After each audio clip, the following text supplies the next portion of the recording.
आज मुजफ्फरपुर कांटी थाना अंतर्गत राहुल साहनी का हत्या हुआ था, जिसमें माननीय मंत्री इजराइल मंसूरी का एफआईआर में नाम डाला गया और एफआईआर नहीं हुआ था। उसका आवेदन और कागज विधानसभा में उठा था। माननीय मुख्यमंत्री जी ने कागज मांगे, संज्ञान लिए। आज पुनः उस संज्ञान का सदन में आकर के उन्होंने जवाब नहीं दिया और आज पुनः उसकी मां ने थाना में जाके आवेदन दिया है कि इजराइल मंसूरी माननीय मंत्री के आदमी जाकर के धमकी दिया है कि जिस तरह से बेटे का हत्या किए हैं, अब तुम्हारे दामाद का गाड़ी तर रोंद देंगे और दुर्घटना का नाम देंगे, नहीं तो केस आपस लो। उसका आवेदन है, थाने के अंदर दिया गया है, बैठा हुआ है, कोई उसको ले नहीं रहा है। अब बताइए माननीय मुख्यमंत्री जी, आवेदन लिए, क्या हुआ? सरकार से हम लोग मांग कर रहे हैं, कोई जवाब देने के लिए तैयार नहीं है और आसन पर बैठे विधानसभा अध्यक्ष जबरदस्ती चला रहे हैं विधानसभा को। ये हत्यारा सरकार लोगों की जिंदगी की सुरक्षा की गारंटी नहीं दे रहा। कई व्यापारियों का हत्या हुआ, अपहरण हुआ, लूट हुआ, लेकिन ये कोई जवाब देने के लिए तैयार नहीं है। अपराधियों और भ्रष्टाचारियों को बचाने वाली सरकार। हम सदन में बहस चाहते हैं, ये बहस कराना नहीं चाहते हैं, इसलिए हम सदन का बहिष्कार किए हैं और अब जाकर के सदन के अंदर हम धरने पर बैठेंगे। इस्तीफे की मांग करेंगे। आप लोग क्या मांग कर रहे हैं? एफआईआर में निवेदन पूर्वक कहना है कि मैं मंजू देवी पति लाल बाबू साहनी, ग्राम कांटी कोठिया, थाना कांटी, जिला मुजफ्फरपुर की निवासी हूँ।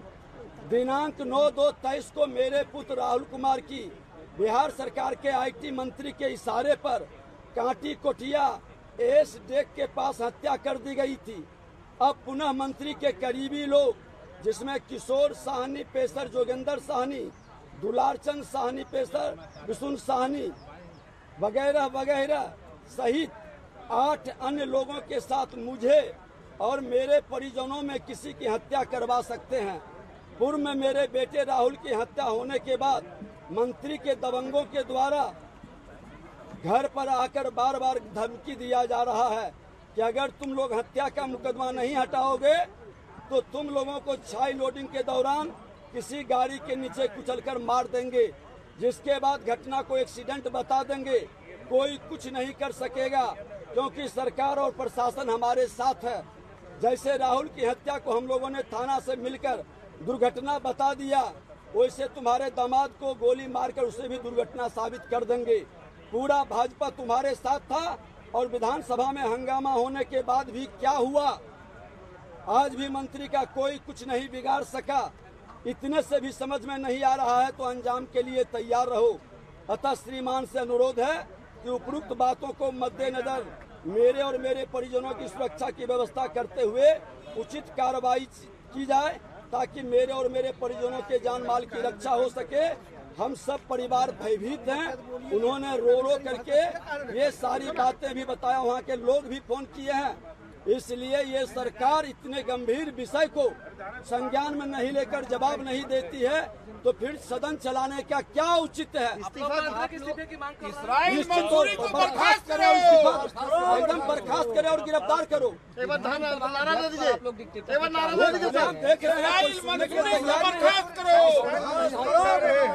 इस्राइल मंसूरी कह रहे हैं कि मेरा कहीं कुछ है ही नहीं, रोल ही नहीं है। सरकार तो पहले हटा, मंत्री रहते हुए कोई थाना केस नहीं ले रहा है। हमने खुद आईजी से मिल करके आया था। वहाँ के लोग कह रहे हैं जब प्रथम दृष्टया जब कोई लिख के देता है तो एफआईआर होता है, चाहे मंत्री हो चाहे संतरी हो। क्यों एफआईआर में उसको नहीं ले रहा है, दोबारा दे रहा है? सरकार को हटा के संज्ञान लेनी चाहिए, जांच करानी चाहिए, न्यायिक जांच करा दे सरकार। कसम खा रहे हो तो कसम से इतने गंदे लोग जो आपराधिक छवि के होते हैं उनका चरित्र बदलने में देर नहीं लगता है। अपराधी और भ्रष्टाचारियों की ये सरकार रूप मिनट मिनट में बदलता है। ऐसे बहुरूपिया को हम चलने नहीं देंगे।